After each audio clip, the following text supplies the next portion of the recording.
안녕하십니까. 이번 시간은 제2차 전도여행과 그때 당시 기록된 데살로니가 전후서를 함께 살펴보겠습니다. 오른쪽 1년 이제 2020년 이제 요약 강의를 보면 이제 절반 넘어갔고요. 사도행전 1장 8절에 보면 오직 성령이 너에게 임하시면 너희가 권능을 받고 예루살렘과 온 유대와 사마리아와 땅끝까지 이르러 내 증인이 되리라고 하셨습니다. 이제 이번 시간은 땅끝까지 이르는 과정을 함께 따라가 보겠습니다. 사도행전 내의 연대기입니다. 이때 당시는 예수님이 승천하신 후 20년이 지난 49년에서 51년 그 사이에 기록이 되었습니다. 2차 전도의 박스에 50년부터 52년, 2년 6개월간의 그 역사적인 과정을 기록했습니다. 바울의 2차 전도여행인데요. 우리가 이 역사서를 2차 전도여행이 이제 사도행전은 3장밖에 안 되지만 이것이 중요한 이유가 뭐냐면 사도 바울 서신서를 이해하는 데 결정적인 단서가 됩니다. 그래서 이것을 잘 이해하면 빌립보나 데살로니가 전후서, 고린도 전후서, 에베소서 그런 성경들을 기록한 배경이 되기 때문에 중요합니다. 간략하게 여정을 함께 따라가 보겠습니다. 2년 6개월간 기록이 됐고요. 4,480km 이동했습니다. 여기는 지금 현재처럼 동력 자동차나 그런 것이 있지 않았죠. 오직 걸어서 다녔는데 이 먼 거리를 도보로 걸어 다니면서 복음을 전했습니다. 이때 당시 바울과 함께 했던 동역자는 실라, 디모데, 누가이고요. 중심 도시는 고린도에서 약 18개월 동안 머물게 되었고 그 다음에 빌립보에서도 좀 있었죠. 바울이 이제 사도행전 15장에 보면 예루살렘에 공회의가 있었죠. 그 회의가 끝나고 예루살렘에서 안디옥으로 와서 안디옥에서 바나바와 헤어지고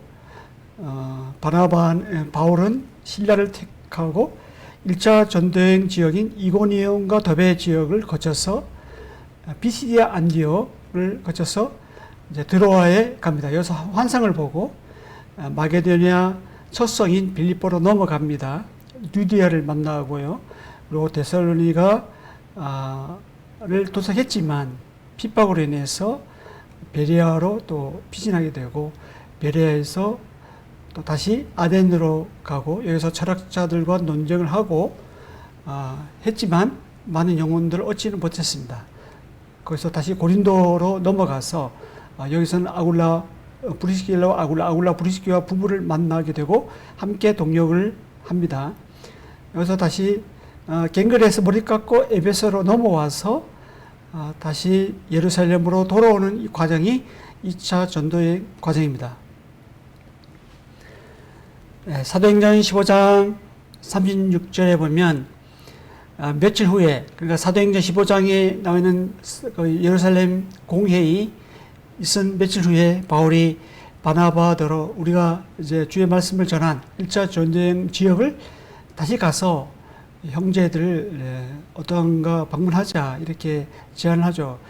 바나바는 마가라 하는 요한을 데리고 생질 조카인 마가 요한을 데리고 가고자 했지만 밤빌레에서 이제 타우스 산맥을 넘어야 되는데 그 넘기 전에 마가 요한은 중도 포기를 했습니다. 이 일로 인해서 바울과 바나바가 심히 다투게 되고 바나바는 마가를 데리고 배 타고 구브로 섬으로 가게 되고 바울은 신라를 택한 후에 형제들에게 주의 은혜의 부탁을 받고 수리아와 길리기아로 이제 가서 교회들을 경고하게 합니다. 루스드라 더베 바울이 더베와 루스드에 이제 도착했을 때 거기서 이제 디모데를 만나게 되고 디모데라는 제자를 이제 수행원으로 이제 선택하고 함께 갑니다. 성령이 아시아에서 말씀을 전하지 못하게 합니다. 이게 바울이 여기 아시아 이 지역에 그 아시아 7교회가 있는 이 아시아 지역을 가고자 했지만 성령이 전하지 못하게 했습니다. 그래서 부르기아와 갈라디아 지역으로 다녀서 무시아 앞에 이르렀지만 비두니아로 가고자 했지만 여기가 이제 이스탄불 있는 동네인데요. 이 지역으로 가고자 했지만 예수의 영이 허락하지 않았습니다. 그래서 무시아를 지나 드로아에 이제 내려갔는데 여기서 밤에 환상에 이제 마게도냐 사람 한 사람이 우리를 건너와서 우리를 도우라는 이 환상을 보고 바울이 저 사람에게 복음을 전하라고 우리를 부르신 줄 인정하고 이제 넘어가게 되죠. 드로아에서 배를 떠나 사모드라게로 직항해서 그 다음 날 네아폴리로 갑니다. 배 타고 에게를 지나서 제가 한번 이제 배 타고 넘어가 봤는데요. 에게를 지나서 네아폴리 항구에 도착을 합니다. 오늘날 네아폴리 항구 도시입니다. 제가 도착해서 앉아봤습니다. 바울 일행도 그렇게 했겠죠. 사도행전 16장에 보면 이제 네아폴리에서 빌립보에 이르게 되는데 뭐 차로 가면 한 30분이면 넘어가게 되지만 산을 이제 넘어야 되는 길이 좋지 않습니다. 그렇지만 이 길을 로마가 닦아놓은 이 도로를 통해서 이제 넘어가게 됩니다. 보시는 이 지도는 이그나티안 도로이고요. 모든 길은 로마로 통한다는 말이 있지 않습니까? 로마는 식민 지배를 하면 제일 먼저 길을 닦습니다. 그래서 이 빨간 선을 따라서 가면 로마로 이제 가게 되고요. 이게 이탈리아고 네아폴리아 항구에서 빌립보 안쪽으로 한 30분 정도 들어가야 되는데 걸어서는 한 뭐 하루 정도 걸렸겠죠. 넘어갔습니다. 이그나티안 도로 보시는 게 현재 남아 있는 그 모습입니다.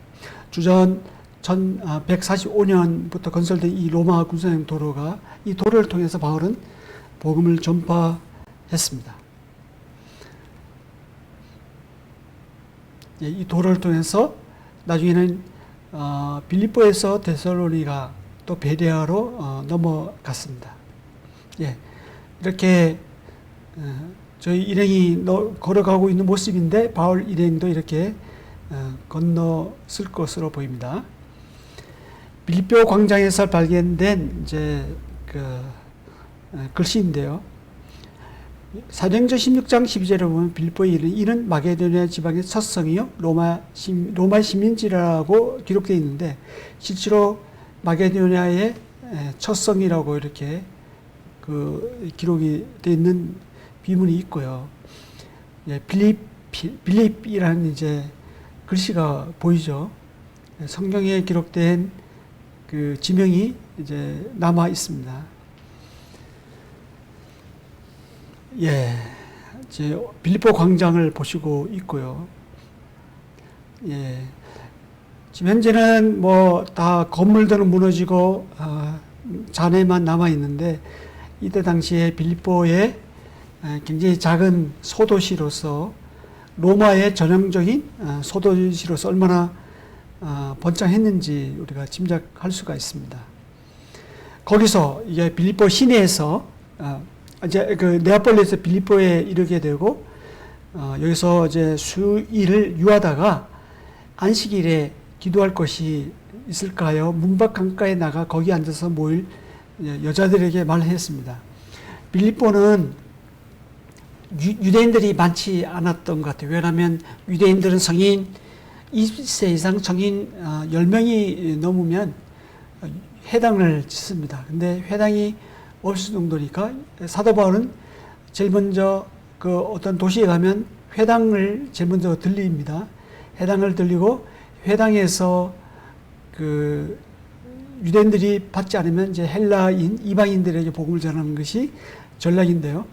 여기는 회당이 없었기 때문에 기도할 곳을 찾아서 시내에서 좀 떨어진 문밖 강가에 나갔습니다. 근데 여기서 강가에는 이제 아낙네들이 여인들이 이제 빨래도 하고 여러 가지 뭐 물도 기르고 했겠죠. 여기서 두아디라 시에 있는, 이게 아시아 지역에 있는 두아디라 시에 있는 자색 옷감 장사로서 하나님을 섬기는 누디아라는 한 여자를 만납니다. 이 여자는 바울의 복음을 듣고 또 주님께서 그 마음을 열어주셔서 바울의 복음을 이제 믿고 영접을 하게 되죠. 그리고 이 곳에서 루디아나 이제 빌립보 감옥에 있는 간수 가정이 침례받은 강입니다. 그래서 누디아 가정이 그 누디아와 그 집이 다 이곳에서 침례를 받고 또 자기 집에서 바울 일행을 유하도록 이제 강권해서 누디아 가정에서 머물게 됩니다. 가정교회가 이제 이렇게 해서 시작되었습니다. 사도행전 16장 15절에 보면 또 이게 강권해서 이 집에 머무는, 이것은 지금 현재 보이는 건물은 뭐 훨씬 그 후에 중세 시대 때 비잔틴 시대 때 만든 건물이지만 그때 당시 건물은 뭐 없죠. 그렇지만 누디아 그 부자인, 당시 굉장히 부자인이었던 누디아 집을 우리가 짐작할 수가 있겠죠. 그리고 어느 한날은 바울과 실라가 기도한 곳에 가다가 이제 이 강가로 갔겠죠. 가는 중에 점치는 귀신 들린 여종 하나를 만납니다. 점으로 그 주인에게 큰 이익을 주는 사람인데, 근데 바울이 예수 그리스도의 이름으로 명하노니 그에게서 나오라 하니 귀신이 즉시 나왔습니다. 이 일로 그 여종의 주인은 자기 수익의 소망이 끊어진 것을 보고 바울과 실라를 붙잡아서 장태로 관리들에게 끌고 갑니다. 그 상관들에게 앞에 데리고 가서 이 사람이 굉장히 힘이 이 성을 요란하게 하는 사람이다. 우리도 받지 못하고 행하지 못한 풍속을 저런다 고발합니다. 상관들이 옷을 찢어 벗기고 매로 치게 하죠. 그리고 많이 친 후에 옥에 가둡니다. 간수에게 명하여 든든히 지키라고 명하고 그래서 바울 일행은 깊은 옥에 가두고 그 발은 차고에 든든히 채우게 되죠. 보이는 이것은 1세기의 빌립보 감옥터를 보시고 계십니다. 뭐 이때 당시 바울이 여기에 갇혀 있는지는 우리가 알 수 없습니다만은 현재 빌립보 지역에 가면 이런 감옥터가 있기 때문에 그때 당시를 우리가 생각을 할 수가 있습니다. 감옥의 내부가 이렇고요. 간수가 이제 자다가 깨어 옥문이 열린 것을 보고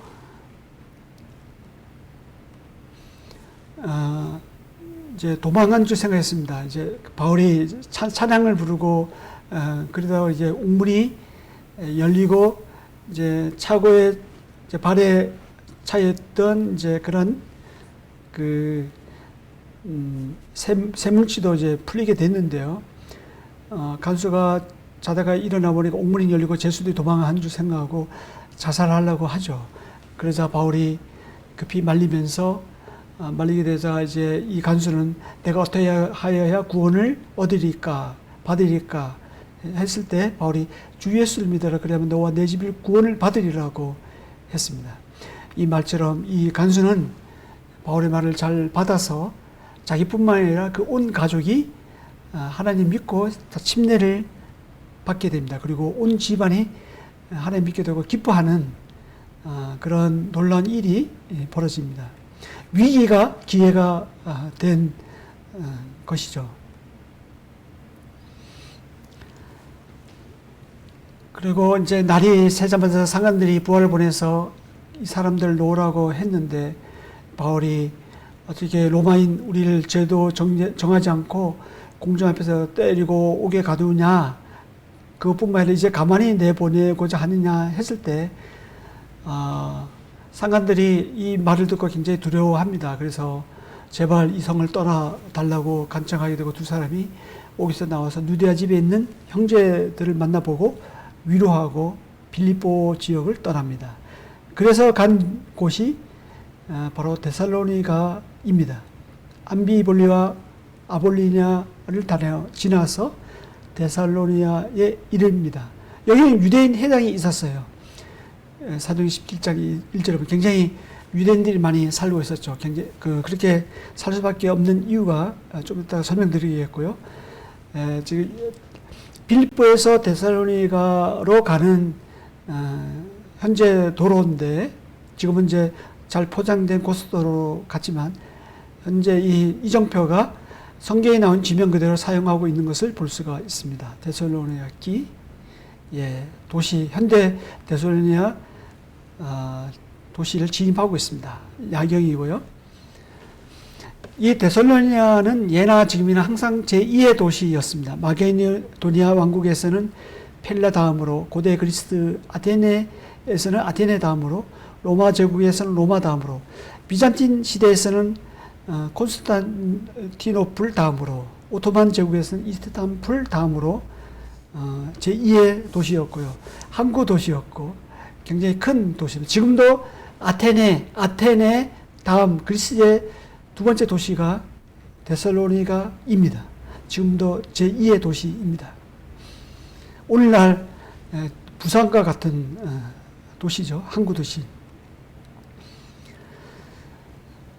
바울이 이제 자기의 관례대로 습관대로 유대 해당에 들어가서 이제 새 안식일에 3주 동안의 성경을 가지고 강론합니다. 그래서 뜻을 풀어서 그리스도가 해를 받고 죽은 자 가운데서 다시 살아날 것을 증언하고 내가 너에게 전하는 이 예수가 곧 그리스도다라고 복음을 선포합니다. 네, 경건한 헬라리 큰 무리와 적지 않은 기부인도 고난받고 이제 발과 신라를 이제 따르죠. 그런데 유대인들은 시기하여서 이제 어떤 불량한 사람들을 데리고 때를 지어 성을 소동케 하는 야손의 집에 침입하여 그들을 백성에 끌어내라고 샀습니다. 발견하지 못하는 하자가 그 집에 있는 그 야손과 형제들 끌고 읍장 앞에서 소리 지르고 전에 어저께 하던 이 사람들 여기도 이르렀다고 하면서 이 사람들이 바울 일행이 바로가 아닌 다른 임금 예수라 하는 이제 그 로마 왕 임금이 아닌 다른 임금 예수를 전한다. 그 예수가 여기 있다. 이렇게 전한다고 소문을 소동을 한다고 해서 이제 이 사람들을 어렵게 했는데 마침 이제 보석금을 받고 놓아주죠. 고대 광장을 보고 있고 바울 일행이 예배당으로 쓴 야손의 집이 있었던 곳에 데살로니가 교회 예배당이 서 있습니다. 밤에 형제들이 곧 바울과 실라를 이제 베레아로 보내죠. 왜냐하면 여기 데살로니가는 더 이상 머물 수가 없었습니다. 바울 일행을 계속 혈안이 되어 찾고 있었으니까요. 그래서 좀 안전한 베레아를 보내고 베레아에서도 유대인 해당이 있었는데 이게 로마를 가는 길목이기 때문에 여기에도 굉장히 그 허브 같은 도시였습니다. 그러기도 굉장히 좀 데살로니가처럼 크지는 않았는데 번창했던 도시였습니다. 가는 고속도로의 이정표가 현재도 성경에 나온 지명 그대로 베레아 쓰고 있고요. 베레아 현재의 베레아의 마을을 좀 보고 있습니다. 베레아 사람이라는 뜻은 성경 연구를 사랑하는 사람이라는 뜻인데요.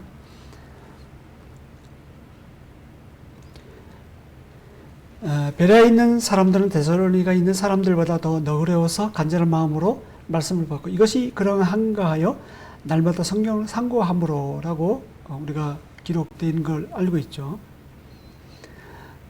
근데 여기서 이제 믿는 사람이 많이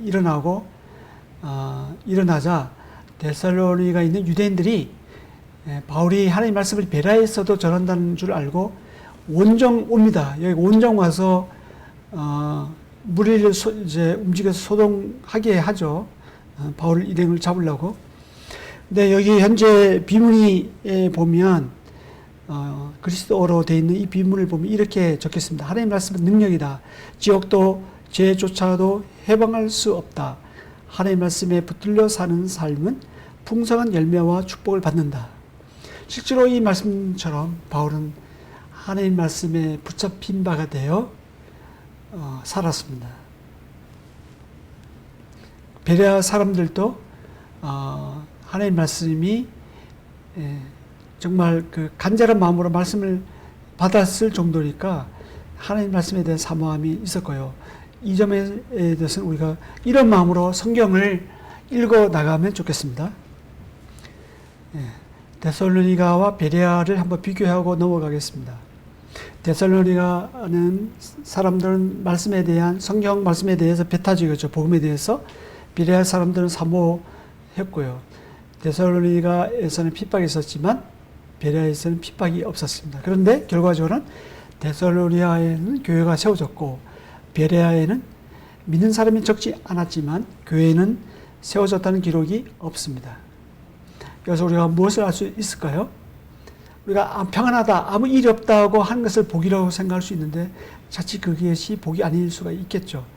오름이 있고 핍박이 있고 고난이 온달지라도 그것이 그로 인해서 하나님을 의지하고 하나님을 동의하고 또 하나님과 하나님 말씀에 붙잡힌 자가 되고 그로 인해서 많은 영혼이 얻게 되는 교회가 든든히 서가는 정말 이상한 이 세상 원리와 맞지 않는 그런 정말 성경의 원리, 천국의 원리가 여기서 잘 나타나는 것을 보고 있죠. 물론 아무 일도 없는 것도 복이지만 핍박이 와도 그것도 복이라는 사실이죠.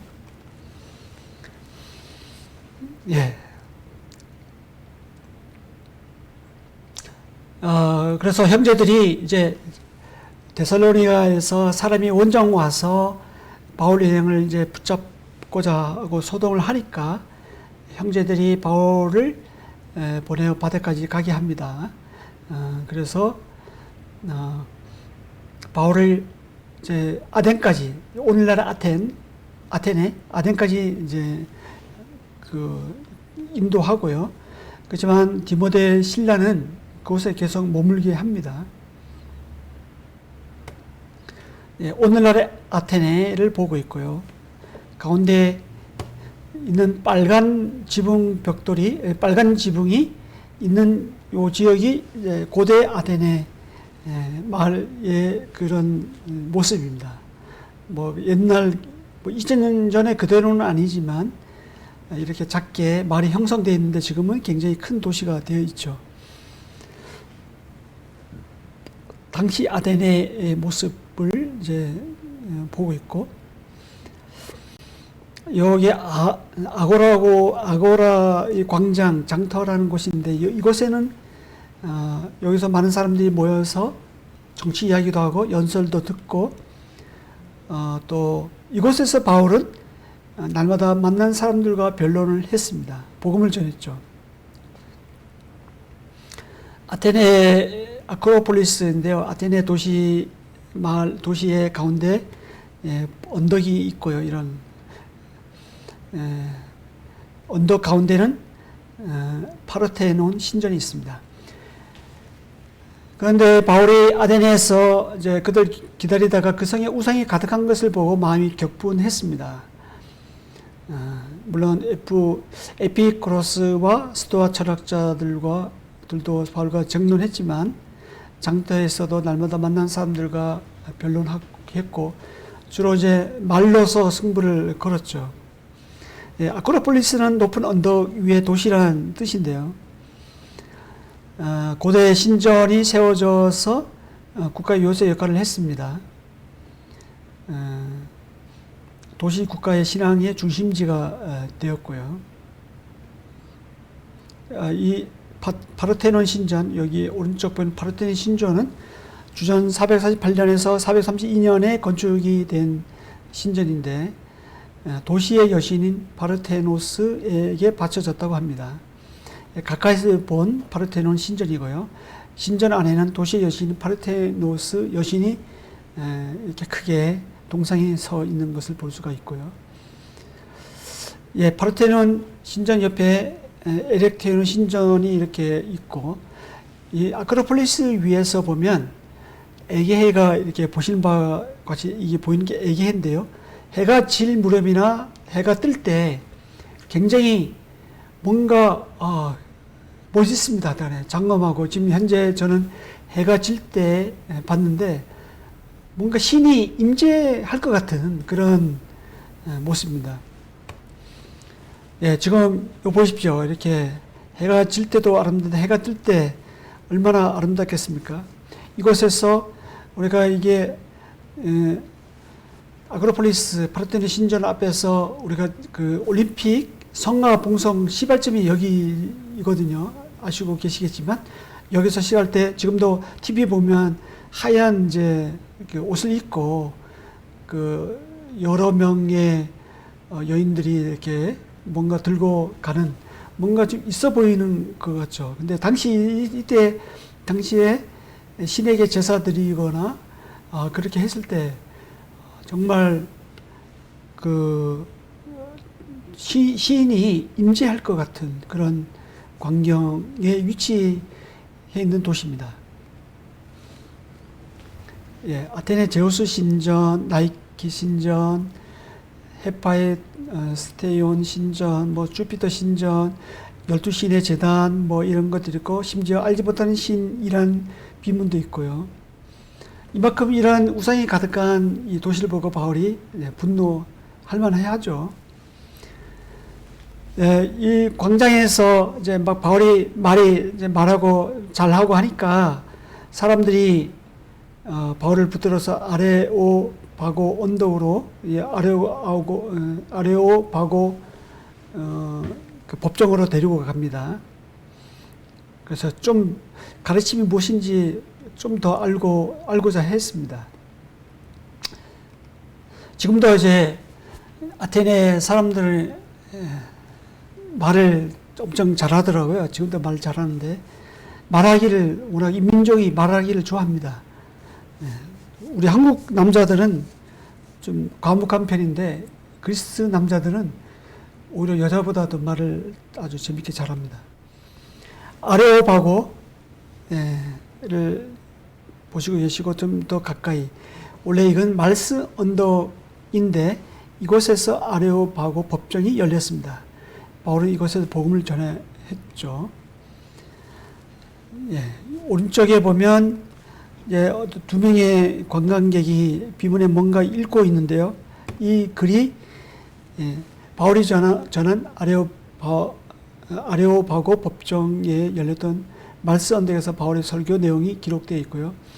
이것이 이해하면 사도행전 17장 22절부터 31절까지 나온 것이 이제 비문에 기록이 되어 있더라고요. 아덴 사람들아, 너희를 보니 범사에 종교심이 많도다. 내가 두루 다니며 너희가 유하는 것들을 보다가 알지 못하는 신에게라고 새긴 단도 보았으니, 이렇게 쭉 해서 알지 못하는 시대에는 하나님 간과했지만 이제는 다 사람들에게 다 명하사 회개하라, 이렇게 하면서 믿을 만한 증거를 이미 주셨다, 이렇게 확신이 있는 어조로 복음을 전했습니다. 그래서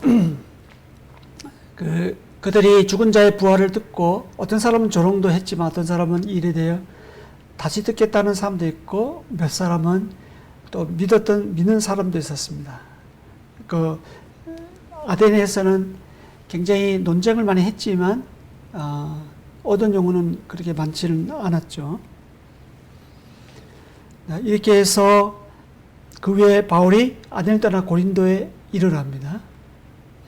고린도로 가는 길 고속도로인데요. 이정표가 성경에 나온 지명 그대로 사용하고 있는 것을 볼 수가 있고요. 고린도 지역에 보면 이제 지역이 있고, 이게 운하죠, 운하. 지금 현재는 운하로 이렇게 관통이 되어 있고, 여기 바로 옆에 뭐 차로 가면 30분도 안 걸리는데 고린도가 그 도시가 위치해 있습니다. 아테네에서 한 80km 지점이 되고요. 당시 옛 고린도에는 70만 명이 살았다고 합니다.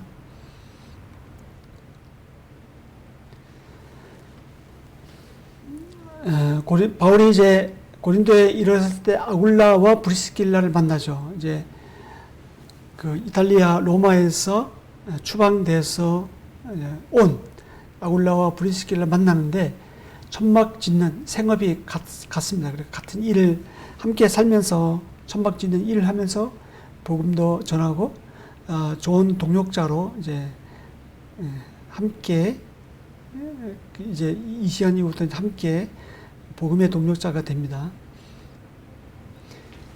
고린도 이 광장에서 아마 아굴라 브리스길라와 바울이 천막 만든 일을 했을 것으로 보입니다.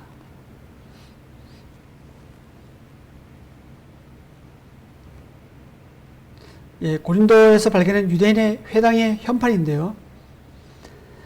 안식일마다 이곳에서 바울이 여기는 이제 유대인 회당이 있으니까 안식일마다 바울이 회당에서 강론을 하고 유대인과 헬라인을 권면을 하죠. 그래서 많은 사람이 수많은 고린도 사람들이 듣고 믿고 침례를 받습니다. 이렇게 해서 고린도 교회가 이제 세워지게 됩니다. 예.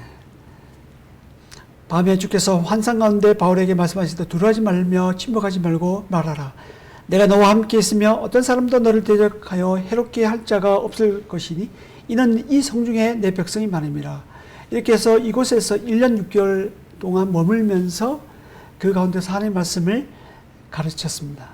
사도행전 18장에 나와 있는 내용이고요.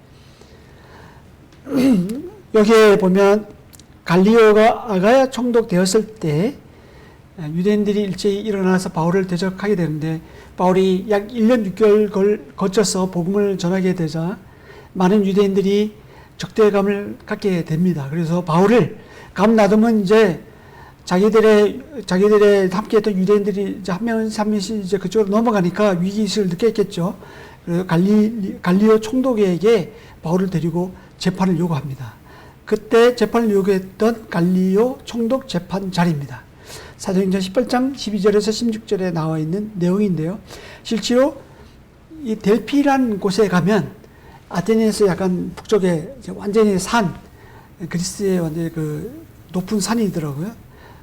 거기 가면, 델피에 가면 이런 성문이 있습니다. 발견된 성문에 가면 갈리오가 51년 7월 임기 2년에 총독을 부임했다는 성문의 기록이 있습니다. 실제 제가 이곳을 또 가서 확인하고 왔는데요. 성경에 나와 있는 이게 기록이 하나의 꾸며낸 이야기가 아니라 정말 역사적인 고고학적인 역사적인 사실이라는 것이 고고학적으로도 발견되고 증명되고 있습니다. 예, 베마. 고린도 광장에 위치한 총독들이 재판하던 자리 베마. 이곳에서 하나님을 경외하라고 사람들을 고난다 한 것에 대해서 이제 이 갈리오 총독은 내가 간섭하지 않겠다. 너희들이 알아서 해라 했고 모든 사람이 해당장 소수된 일을 잡아서 법정 앞에서 때리고 이제 이 일이 이제 그 해결됩니다. 이후에 바울은 여러 달 더 머물다가 형제들과 작별하고 배 타고 수리아로 떠나가려고 브리스길라와 아굴라도 함께 바울과 함께 합니다. 그리고 갱그리아 항구에서 머리를 깎습니다. 예, 갱그리아 항구를 보고 있고요. 갱그리아 항구는 서쪽에는 레기움 항구, 동쪽에는 갱그리아 항구가 있게 된데 이제 고린도 지역 도시를 중심으로 해서 봤을 때 그렇다는 거죠. 그 동쪽의 레기움은 이제 로마로 가기 위해서는 레기움으로 이제 항구에 가야 되고, 남쪽에 위치한 갱그리아 항구에서는 소아시아나 예루살렘에 가기 위해서는 반드시 이 갱그리아 항구를 통해서 여기서 배를 타야지 갈 수가 있습니다. 그렇게 해서 바울이 이곳에 오게 된 거고요. 예, 이곳에서 아굴라와 브리스도가 함께 에베소로 바울이 건너갑니다. 예, 현재 남아있는 흔적이고요. 에베소에 와서 또 바울이 회당에 들어가죠. 유대인과 변론합니다. 근데 에베소 교회 성도들은 또 오래 머물기를 청하지만 허락하지 않고 하나님 뜻이면 다시 오겠다 하면서 에베소를 떠납니다. 그래서 배를 타고 에베소 떠나서 가이사라에 상륙하게 되고 교회 안부를 물은 후에 안디오로 내려갑니다. 그리고 다시 예루살렘으로 이제 가는 일정이 이제 2차 전도여행 일정입니다. 이 과정에서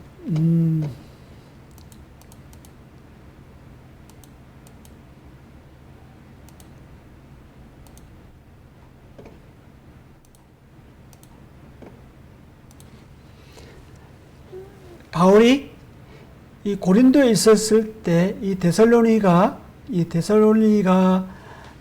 핍박이 있었잖아요. 그 교회 성도들이 3주간 머물긴 했지만 복음을 믿고 이제 뜨겁게 하나님을 사랑하는, 그렇지만 여전히 핍박 가운데 있다는 소식을 알고 있었습니다. 그래서 디모데를 보내서 1차적으로 이제 좀 확인을 했고요. 격려가 필요했던 거죠. 뭐 힘을 돋우어야 되겠다는 생각을 해서 고린도 전서를 보냅니다. 그리고 이후에 이제 디모데가 바울이 고린도에 머물고 있을 때 디모데가 데살로니가 소식을 가지고 이제 고린도에 도착하죠. 그래서 바울이 그걸 들었는데 일부 데살로니가 성도들이 바울이 전서에서 보낸 것 중에서 특별하게 종말론, 주의 재림에 대해서 오해를 했습니다. 그래서 오해를 풀고자 좀 이따 다시 설명드리겠지만, 그래서 고린도 데살로니가 후서를 써서 보내게 되는 그것이 집필 동기가 됩니다. 그러면 데살로니가 전후서를 한번 살펴볼까요?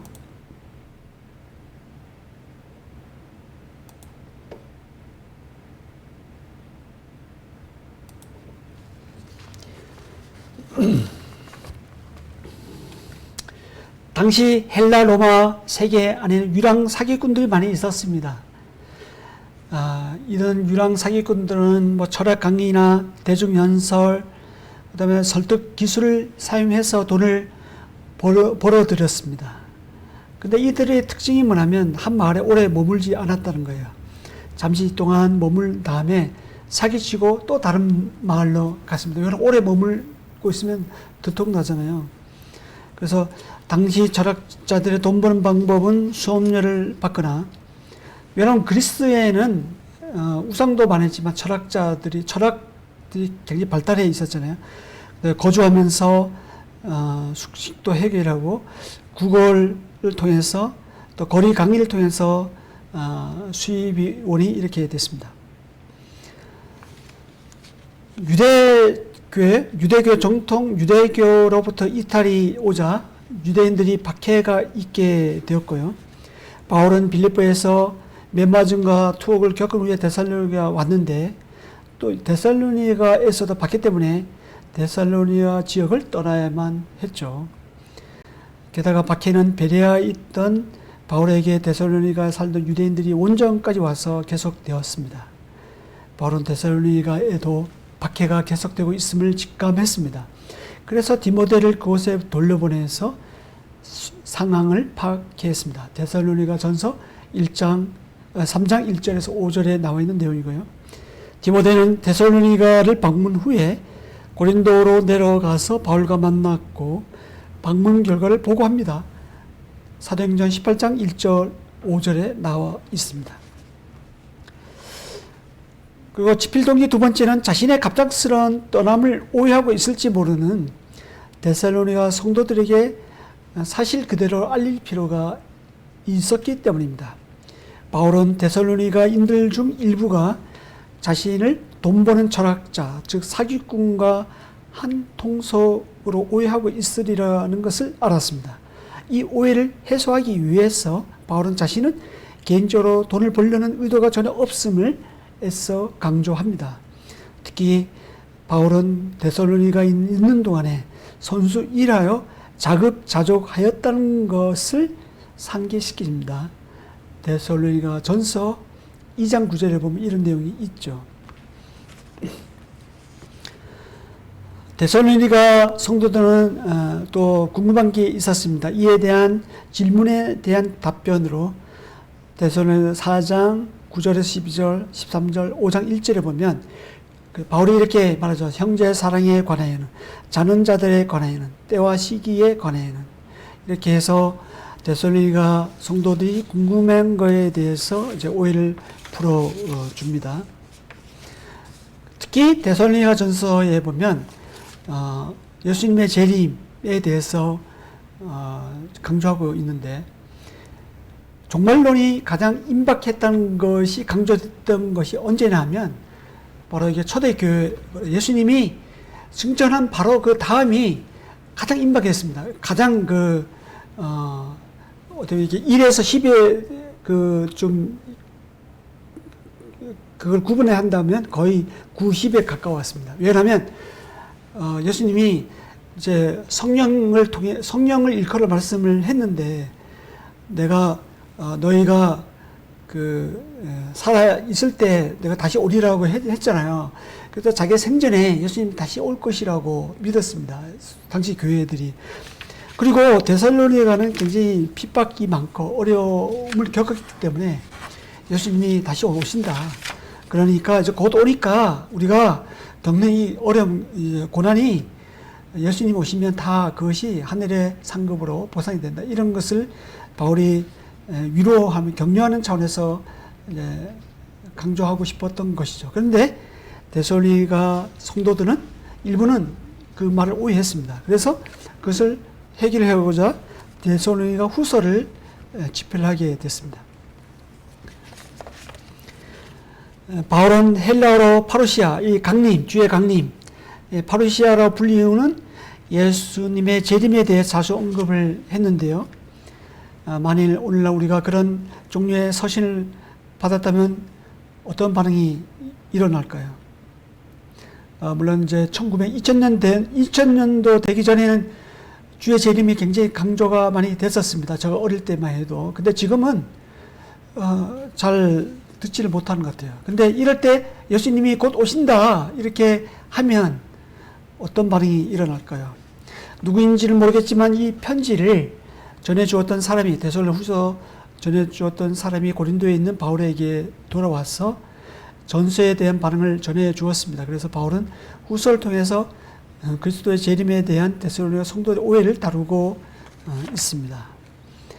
전서를 읽은 다음에 두려움에 사로잡힌 것에 대한 오해를 풀어주고 있습니다. 데살로니가 성도 중 일부는 전서를 읽은 후에 두려움에 사로잡았습니다. 그들은 바울의 두 말을 오해했는데요. 데살로니가 전서 3장 13절에 보면 그리스도의 재림 때에 그들이 거룩함에 흠이 없는 상태에 있어야 한다는 것으로 굳게 했습니다. 또 데살로니가 전서 5장 23절에 보면 그리스도의 강림하실 때 흠 없게 되어야만 한다는 뜻으로 오해되었습니다. 그런데 어떻습니까? 이 두 말은 데살로니가 성도들 놀라게 만들었어요. 왜냐하면 최후의 심판대에 거룩함의 흠 없음을 자랑할 만한 사람이 어디 있겠습니까? 아무도 없겠죠.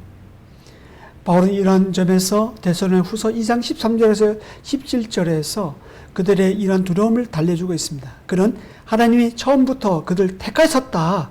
택하였으므로, 그리고 그들은 주님의 사랑하시는 자들이라는 것을 강조합니다. 그래서 즉 그들의 구원은 그들의 죄 없음에 의한 것이 아니라 하나님의 택하심에 의한 것이라는 것을 말하고 있습니다. 또 주님의 강림을 준비한다면서 데살로니가 사람들은 게으르고 무질서한 생활에 이제 접한 일부 사람들이 있었는데 거기에 대한 훈계를 하고 있습니다. 바울의 1차 서신 그 데살로니가 전서는 또 하나의 문제를 야기시켰는데 일부 성도들이 예수님의 재림이 임박했다는 결론을 내리게 됩니다. 이러한 결론은 그들로 하여금 세속적인 직업을 버리고 주님의 강림을 준비하는 것이 옳다는 생각에 이르게 하였습니다. 그 결과로서 그들은 교회 구제 헌금에 의존해 살면서 게으르고 무질서한 생활에 빠져버립니다. 바울은 이러한 사람들에게 있어서 죄의 사람, 불법의 사람이 예수의 강림 일어나기 전에 나타나게 되어 있다고 데살로니가전서 2장 1절에서 12절에 말하고 있고요. 3장 6절에서 15절은 그 후에 바울은 그들의 무질서한 생활을 바로 잡기 위한 훈계를 하고 있습니다. 우리도 사실 뭐 한때는 그랬거든요. 예수님이 이제 곧 온다, 금방 온다 하면 사실 현재 있던 직업도 뭐 다니면 뭐하냐, 한주로 복음을 전해야지 이렇게 생각을 하고 하기 때문에 우리도 그렇게 오해를 할 수 있는데 데살로니가도 그런 오해를 했던 거죠. 이렇게 해서 우리가 사도행전을 통한 2차 전도여행과 그때 기록한 데살로니가 전후서를 살펴봤습니다. 여기까지입니다. 감사합니다.